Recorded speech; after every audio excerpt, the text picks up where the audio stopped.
You've entered BOOKSTORM with Kristen Civiletto and me, Chris Storm. This is a podcast devoted to best-selling books that matter, books that make a difference.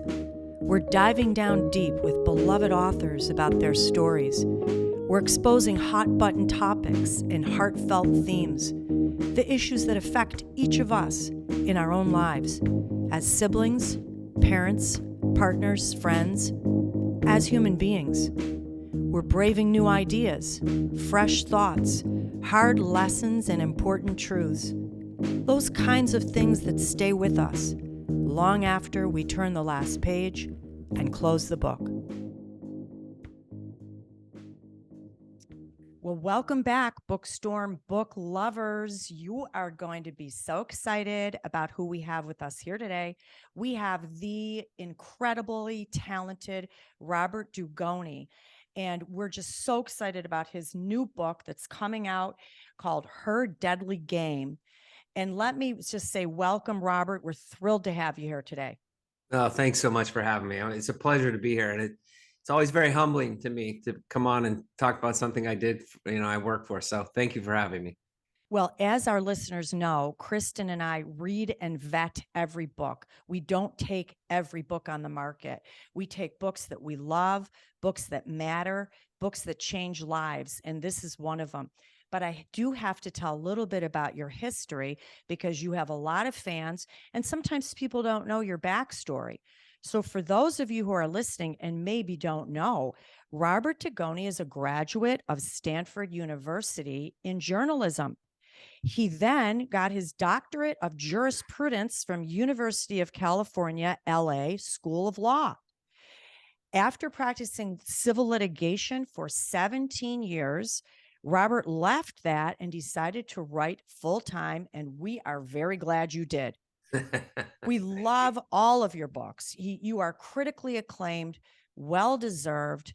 New York Times, Wall Street Journal, Washington Post, a #1 Amazon best-selling author.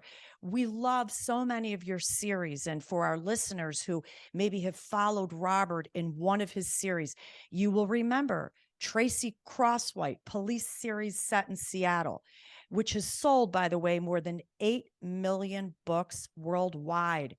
Maybe you know Robert because of the Charles Jenkins espionage series or the David Sloan legal thriller series. Or maybe, like us, you also love some of his standalone novels because we all know and love The Extraordinary Life of Sam Hell, Suspense Magazine Book of the Year. They were all wonderful. Thank you for all of those, Robert. Thank you. Very kind. Several of his novels have been opted for movies and television series.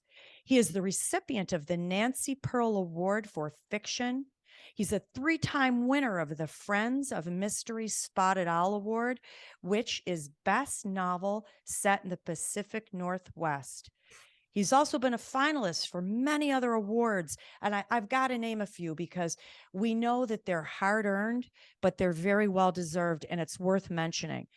International Thriller Award, Harper Lee Prize for Legal Fiction, Silver Falcon Award for Mystery, the Mystery Writers of American Edgar Award, and I could go on and on, but we got to dive down into Her Deadly Game. Robert's books have sold more than in 25 countries and have been translated into more than 30 languages. We've had listeners writing in asking for you to come. We've been pestering your publicist for a good while. I think we've worn them down, but either way, whatever reason, we got Robert Dugoni with us here today. Thrilled. Well, I'm glad you did this. It's great to be here, and it shouldn't have been that hard. I would have done it in a heartbeat. Thank you.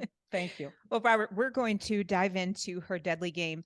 And if you allow me, I'd like to give our listeners just a little bit of the backstory of your story without giving away a spoiler. It is hard to do in this case because there's things you just don't see coming, which is one of the best things we love about this book. Thank you. In your story, Kira Dugan is a Seattle lawyer, and she worked as a prosecutor until a romantic relationship with a senior colleague went downhill. So, with limited choices before her, she switches sides and she takes a position with her family's criminal defense firm. Now, the law firm, her family's, is not doing so great. They're not thriving and they're experiencing some of the issues that plague family run businesses. But then a high profile case comes along, and this might be her opportunity to really improve their reputation and to sharpen her chops on the other side. Vince LaRussa, an investment advisor, is accused of murdering his wealthy wife. Not a lot of hard evidence against him, but he faces life in prison. Now, Kira is also a competitive chess player, which is a really cool underlying theme that runs throughout this story. And here's where the game really starts ramping up. As she and her team start following the evidence, they're trying to stay multiple steps ahead of whoever it is that is trying to stop them from discovering the truth. Now, not only is she contending with that, but the prosecutor, Miller Ambrose, is her former lover. And he is eager to destroy her record in court, especially because this is one of her first homicide defense cases. Now, Kira's family legacy and her own internal compass are being tested to the limit. Would you want to add anything to that summary? No, I think you did a beautiful job. Thank you. Okay, absolutely. Well, with that, we're going to go ahead and dive in. Let's dive into this beautiful story. I could not put it down for our readers. Whether you love a suspense mystery or not, you want to give one a try, here's a great place to start. So, Robert, I have a question I got to ask. You have not only woven an intricate, masterful web of murder mystery here, but you've invited the reader to unravel the mysterious web of the human mind. That intricate game of chess taught Kira how to evaluate and strategize and consider before making a move, both in the courtroom and in her personal life. She was trained to uncover the truth, but also maybe to hide the truth. Can you expand upon why you chose the game of chess as this symbolism? And in Kira's personal life and in our own real world, why do we sometimes have to fight to unravel the truth about each other? Yeah. First of all, I love this character. I hope that she'll be around for many more books, because I really enjoyed writing her and creating her. She was a real revelation for me on a number of different levels. The chess came about because when I practiced law, the best courtroom attorneys that I knew were very good chess players. And they would say to me that they have to be, as Kristen is aware, you have to be ready for any answer. I mean, you can have any number of things going on. Nowadays we do so much discovery ahead of trials that we seem to know a lot that's going to happen, but you never know what someone's going to say when they get on the stand. And so you have to be prepared for your opponents, whatever that move might be. And so that's exactly what a good chess player does. A good chess player will go in with a theory, go in with a theme, and they'll play it, and they'll anticipate multiple moves that their opponent can make, and how are they going to respond to it. So for me, it was that was important, but more so because I think it tells a lot about who Kira is as a person. She's innovative. She's attentive to detail. She's able to adapt very well, and she's incredibly bright. And she's all those things, but she still has flaws, like we all do. She still has skeletons in her closet, like we all do. She's still dealing with personal issues, like we all have. The older I get, the more I realize there's nobody out there that's infallible. I mean, everybody out there has problems. So, what she's able to do is sort of repair her relationships with her father and with her family through this trial. And what I really wanted is I wanted a trial that mimicked both the chess game, but also a little bit of her own personal life, so that when you get to the end, there's a little bit of a cathartic ending to the story, if you will. And I just, I let my characters talk to me. I let my characters tell me what they're doing and why they're doing it. And she was a character that spoke very loudly to me when I was putting together this book. I really loved her as a character. I think we all rooted for her. And it did strike me while I was reading this that I thought it was pretty cool and amazed that you could write a character who's different from yourself, that being like a young woman with these different difficulties throughout life. But I think you brought something to mind here. Like, we all have difficulties. We all have troubles, no matter what age we are, man or woman, boy or girl, we all can relate to each other. And that character, Kira, was just amazing. What about the second part of my question? I feel like in this story, obviously, people were not revealing their true self. And it was interesting how she was breaking through the lies to find out how this mystery could be solved, who's telling the truth, who's lying. What is it about life that even in the regular world, we don't often reveal our true selves to each other? And that's a truism that's 100% accurate. We don't talk about the things we have going on in our lives. I can't tell you the number of times that I've gone and given a talk. I just spoke to 600 people in Naples, Florida. And I tell them up front, I'll say to them, I'm a guy that deals with low levels of anxiety. It's not anything that I bargained for, but I had a stroke in 2016. And this is one of the things that was came about as a result of it. And invariably, when I get done, I'll have multiple people come up to me and say, thank you. Nobody talks about these things. I'm not embarrassed by it, because it's not anything that I did. It's just something that one of the things that I have. And so I think our inability at times to talk about it can be dictated by embarrassment. We think we're different. We think there's something wrong with us. We think nobody else in the world has the same problem we have. And I think the more we begin to have a dialogue about it, the more we begin to talk about it, the more we begin to realize we're all very much the same. I get asked all the time, how do you write from the perspective of a woman? And my answer is, I don't. I think that would be a huge mistake on my part. I write from the perspective of a human being that had been grievously injured in the case of Tracy Crosswhite and is trying to get through life as best she can. The same with Kira. She has a lot of skeletons in her closet. She has a lot of resentment over her father. And, he's an alcoholic.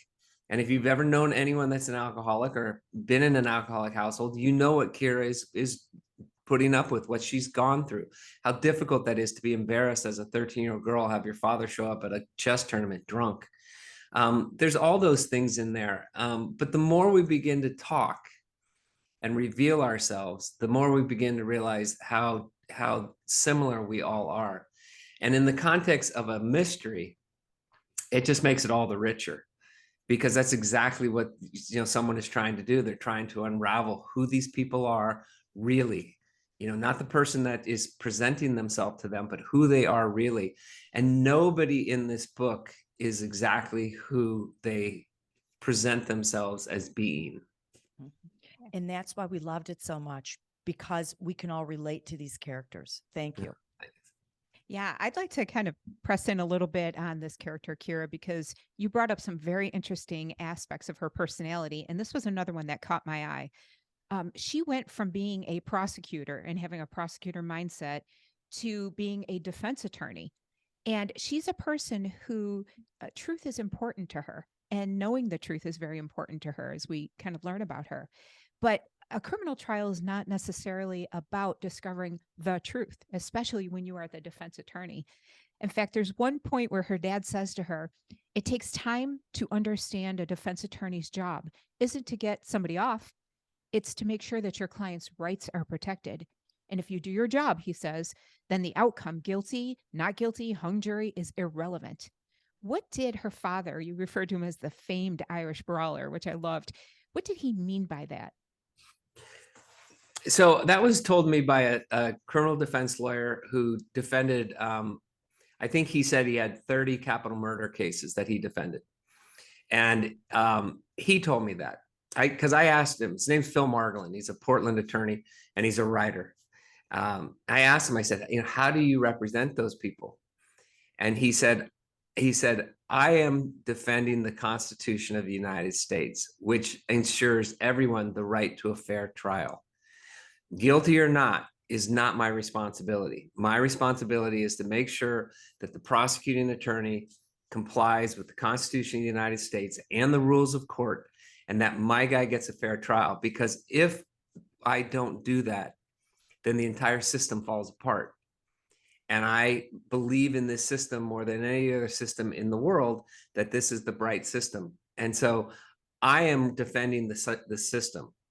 And when he said that to me, it made a lot more sense, and it made it a lot more easy to accept that some of these people who your initial reaction is just convict this guy and send him away and get him off the street. It makes you realize that that's not really what it's about. It's about all those other issues that we have out there that the Constitution is supposed to protect.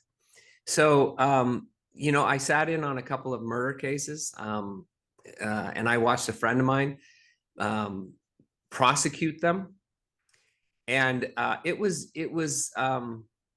chilling, because the defendants were so real and the defendants were so likable. I mean, there was one young man that if he had knocked on my door and said, I'm here to date your daughter, I would have said, come on in. And this guy was a multiple murderer. And I think that's the most chilling part of the legal defense system is, you know, there's people out there that they commit a crime and you know right away he's guilty. But then you have those few that, you know, you don't know. And that can be really chilling. So what Kira's father is basically saying to her is, you know, forget who you're defending and defend the Constitution. Now he says that, but his tactics are not always on the up and up, because I don't think I've ever met a lawyer that didn't want to win. Right. And you know, you being a lawyer, you might have had a similar experience, but I don't care. I don't know how many civil cases I had, and I don't know how clear some of them were, just absolutely clear on the law. And yet we would never get the truth. We were always dealing with, you know, this, that, or the other thing. And if you proved them wrong in one instance, they'd come up with another theory. And I think a lot of that is just basic human nature. People like to win. Yeah.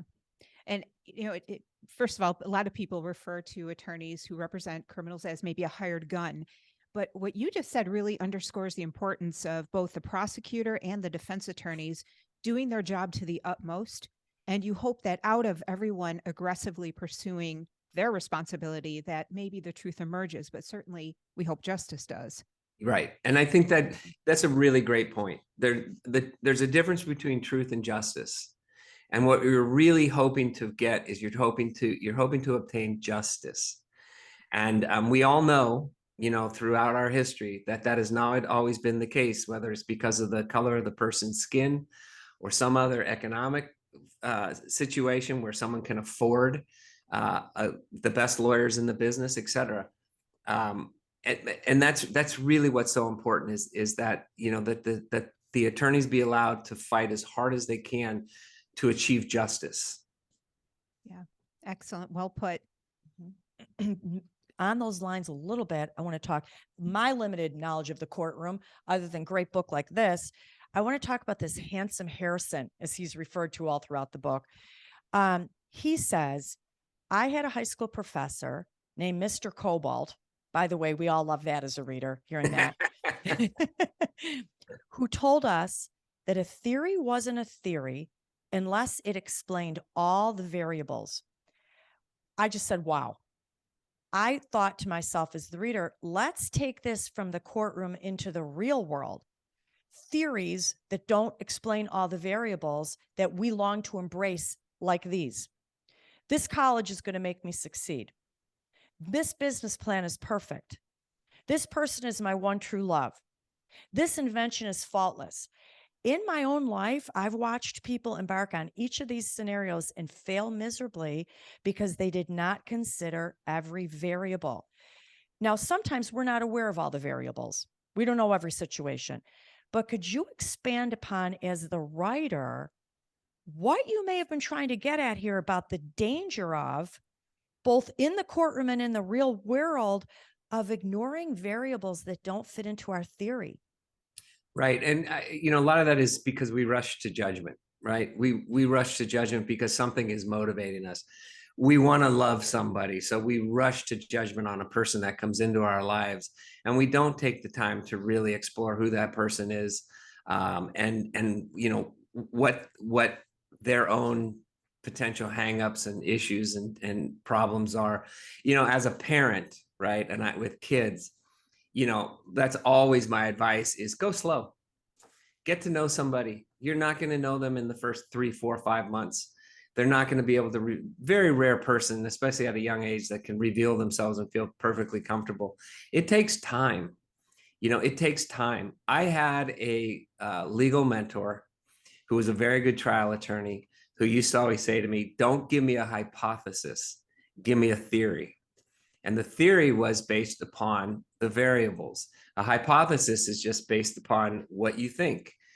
And so, you know, I would go in and I'd say, here's the theory of our case. And he'd say, well, what about this? And what about that? And have you thought of this? And have you thought of that? Let me come back. I don't know that he ever lost a case. And I think part of that is because he just never left the stone unturned. So I think, you know, when we get out into the real world, we're too busy to be successful.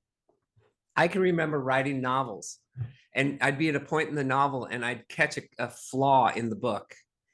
And I'd say, reader's never going to read that closely. They'll never pick that up. Guess what? You know? So, you know, I think you have to respect the process, whatever it is, whether you're starting a business, whether you're writing a novel, whether you're trying a case, and you have to say that whatever is your weakest link, somebody's going to find it. And that's going to be the most difficult thing for you. So,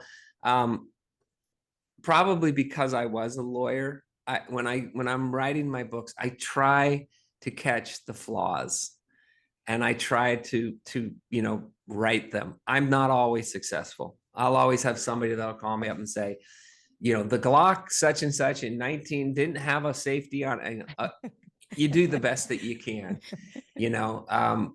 But I think it's a universal truth that we rush to judgment in so many things that's where the flaws come in. And I remember that quote from the book, that actual hypothesis versus theory quote you had in there as well. And that's what I love about this book. There's so many real life little lessons that you can't help as a reader, but compare it to your own life and maybe even learn a little something. Yeah, I mean, hopefully, and I think that's what books do. You know, I think books, the good books make us think. I love a book when I'm reading it, and all of a sudden I can start to relate to it. The characters become empathetic, which was explained to me by a 95-year-old psychiatrist one time who was sitting in one of my writing classes. She said, empathetic means that the reader can stand in the shoes of the protagonist and relate to what's going on. They're not just sympathetic, they believe that they have become the character. And that, I think, is so important. And it's some of those books out there that, you know, we can all relate to, whatever it is. If you can capture a reader, make them empathetic, boy, you can take them a long way. Absolutely. Loved it. That's the depth that your book has, that a lot of times thriller writers sometimes don't go in that direction. And that's, I think, one of the reasons why Chris and I love this book so much. It's deep. Thank you. Yeah. Well, you know, I never considered myself a genre fiction writer. I never thought I'm going to write legal thrillers. I wrote legal thrillers because I was in law school, and I realized I didn't want to be a lawyer. And Scott Turow published Presumed Innocent. Yeah. Okay, I remember that day. This is why I'm in law school. You know, I can write legal thrillers. And so, you know, I grew up reading the classics. I grew up reading. You know, I have a terrific mother. And I grew up reading, at her suggestion, you know, The Count of Monte Cristo, The Old Man and the Sea, Of Mice and Men, you know, all those great ones, To Kill a Mockingbird. And I always thought that's the kind of book that I would write. And then I got in law school and I saw a path that I might be able to do, the legal thriller. But in the back of my mind, I always wanted to write books about people and about lives lived, not so much about events, but about lives lived. And that's where Sam Hale came about, and Vincent in the World Played Chess. It's about characters. And probably the thing that influenced me the most was Lonesome Dove. You know, when I read the book Lonesome Dove, I was 30 years old. I had just broken up a 6-year relationship with a woman I thought I was going to marry. the whole thing. And I remember reading that book alone at night in my apartment and Yeah. weeping because I could relate to it so much. And it was fiction, but the characters were real. And I think that's what all of us authors try to aspire to.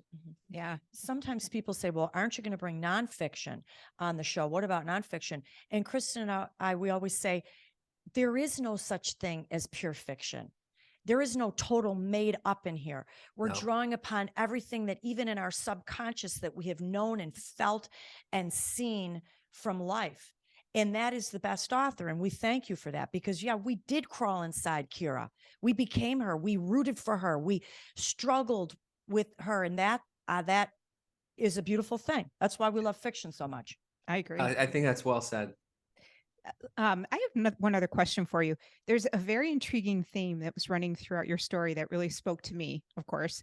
And it was the idea that the law is a jealous mistress. And it comes from a statement that was made in 1929 by United States Supreme Court Justice Joseph Story. And he said, the law is a jealous mistress and requires long and constant courtship. It is not to be won by trifling favors, but by lavish homage. When professional obligations, or anything else for that matter, begin to control our lives, have we given up our power as human beings and as people?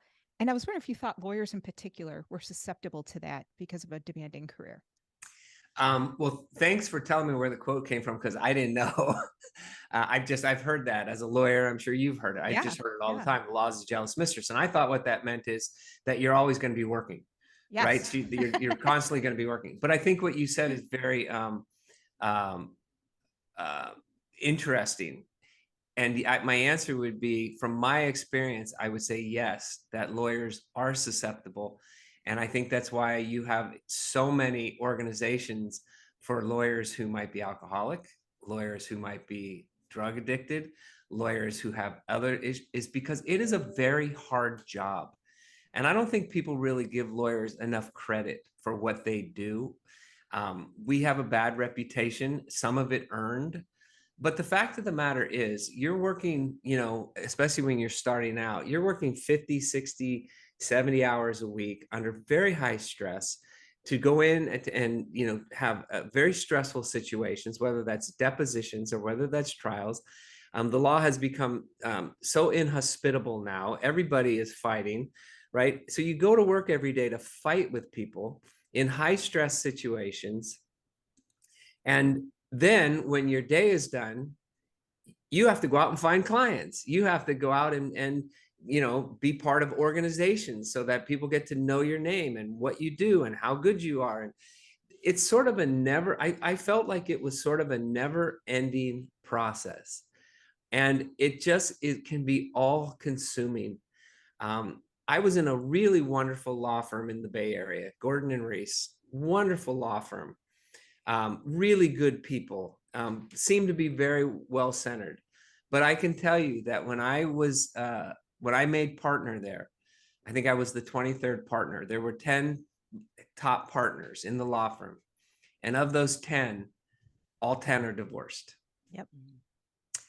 And, some of them, I think, were just a product of you're never around. You're always working. And I think it's a very difficult profession. And I have a lot of respect for lawyers, especially good lawyers, because what they do is an art. And it was just not something I wanted to devote that much of my life to. Yeah, that's very well put. In fact, in my mind, I'm thinking to myself, oh my gosh, you have no idea. And in fact, one of my kids, I recently found a picture they had drawn and it said, "This is my view of you." And it was all the terms of the toxic exposure litigation that I do. And it is all consuming. And sometimes it is all night, 7 days a week. But they had this picture. And I just couldn't believe how much my child had absorbed of what I talk about and do. And it was really eye-opening to me because it's not just my life it consumes, it's my kids, you know, and friends and family members, because you have to process information sometimes.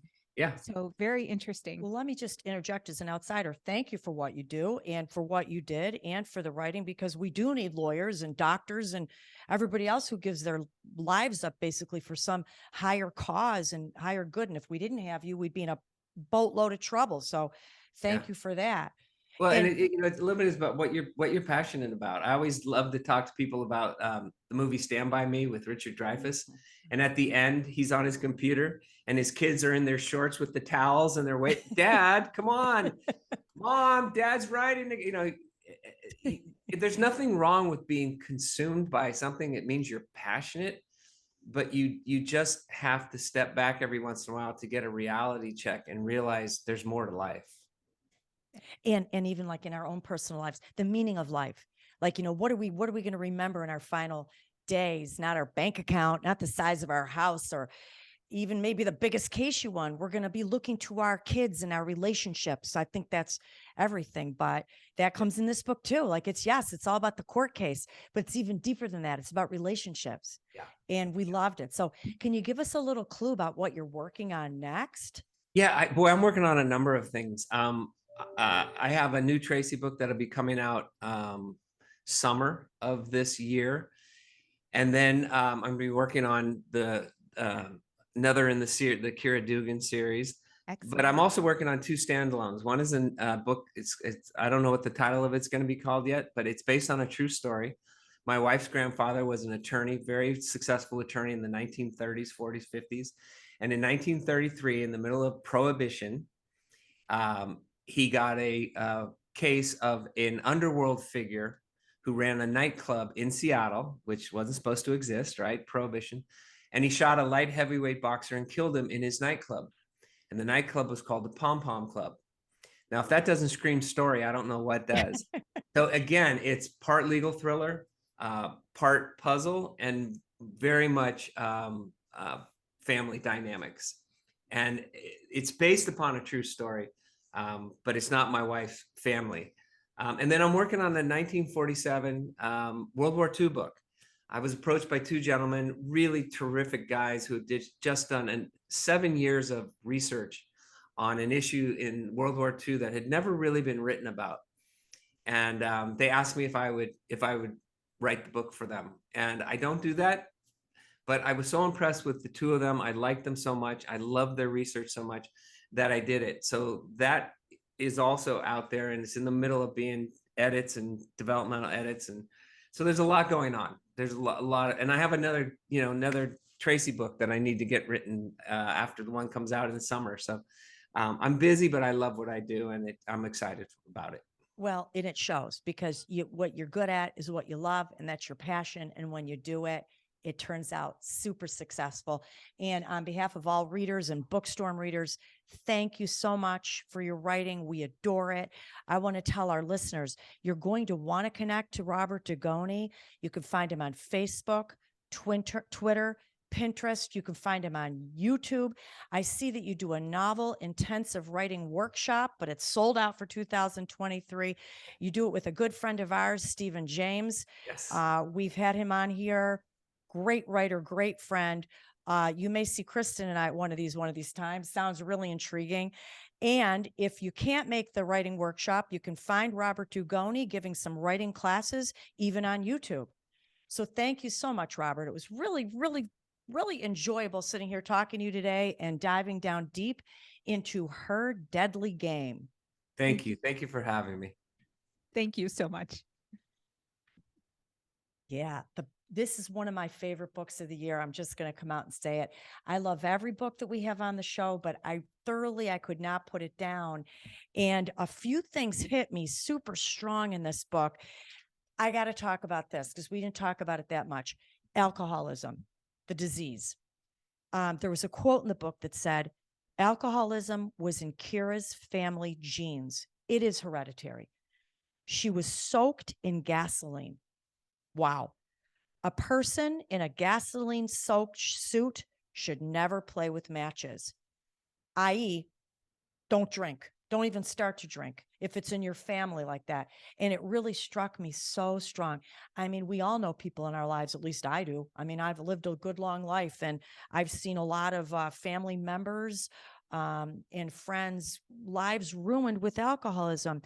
And I just thought to myself, isn't it interesting how before we get into trouble, we do have warning signs of some areas in life that because of our DNA or our genetics or our personality, we should not even go there. Stay away from certain situations. Have you experienced that at all? Yeah, I thought that was interesting because it shows that there's that physiological component, that psychological component. There's many different aspects of alcoholism that we don't understand yet. And I thought that was a really interesting kind of sub theme running throughout this story. But the other aspect, of course, goes back to what we often talk about on this show, and that is coping and the ability to cope with a lot of adversity in life, which we are all going to experience. And we know that some people don't have those tools, they're not well equipped. And so they turn to things like alcohol or drugs or sex or spending money, whatever it is. And again, we've talked about this with several authors where look how significant and important it is to equip our young people at an early age to cope with adversity, with decision making. I like that you said that, Kristen. And also that some of us have different strengths. We have strengths in certain areas and not in other areas. So what works for someone else doesn't always work for us, nor does it have to. So we got to find out, here's where my strength is, here's where my weakness is. And because that's my weakness, I got to stay away from all that. It's a tough lesson. And honestly, to the young people, like I'm old, I consider myself older now. It's taken me a lifetime to learn certain coping mechanisms with different areas. And so true. Yeah. The other thing that I thought that I don't know why this hit me so hard, but this whole courtroom of trying to get to the truth behind people's lies was astounding to me because I'm going to be honest, just this year, something hit me. Should have hit me way sooner, but at this age, it hit me. I'm like, wait a minute. Every time somebody tells me something, I always just believe them, think it's true. No, half the stuff people are telling me, I'm like, wait a minute. I find out later, that's not true. That's not even nearly true what you're telling me. It was sort of a weird little wake up call for me. And I just realized, all right, yeah, it does maybe take a while to get to the real inner core of a relationship, business, professional, romantic. What you see, not just young people, but all of us, is not really what that person is. And listen, that includes even us. Like we don't always bear our true self right on day one because why? Like Robert said, maybe we're afraid, maybe we're embarrassed, maybe we don't want people to know who we are. But the beauty is when you do show your weaknesses, it really helps people. Yeah, it sure does. I mean, I think everybody should assume that they don't know about what people really are thinking or their past, and that might help you in terms of disappointment and also not interpreting everything consistent with a good worldview of them. You Mhm. know, the other thing that struck me that we didn't talk about in the story was this idea of a family business. And I thought that was a really intriguing theme that ran throughout, literally from start to finish. And this idea of how hard it is to be in business with your family. And they may frustrate you. There's a lot of old wounds that are coming to the surface. And sometimes you've got to work through them and hope to heal them. But a lot of times they fester and the business explodes. What do Mhm. you think? I have a lot of friends who have very successful family businesses. And um, when my kids were young, graduating college, I always was sort of envious. I thought, boy, I wish I could just give my kids a job here. I wish I could just hand them a career, step into the successful family business and run with it. But they've told me stories too. Like, yes, it's hard working with family. Maybe in that case, you bear too much. Or in the story here, when Kira enters the family business, she has a lot of pushback. Hey, we've been here longer. We know what's going on. I think in this situation, everyone needs to find their role. Stick to your role. Stop telling everybody else what their role is. And respect and acknowledge other people and thank them for their role, which is what Kira ended up doing with her sister in the story. She started to realize, hey, my sister wants a little attention. She's not the lawyer, but she's doing important paralegal work. And I got to support her. Maybe that's an answer to family business. So, this is a good topic. Yes, it's a great thing to have a successful family business, but it's a pretty big burden to work it all out. Agreed. Yeah. Absolutely. Good topic. I still wish I had a family business. I don't care how hard it is. It sounds wonderful to me. I wish I had one.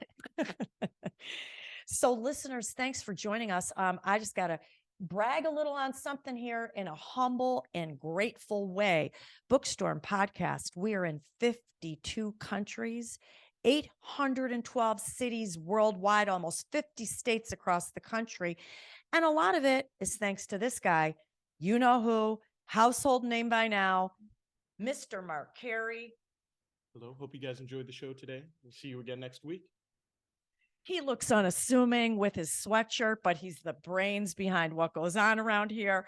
Don't ever look at the outside and think you know somebody. He's casual, he's behind the scenes, but he is the total sound brains of what we have going. You hear us and see us because of Mark Carey.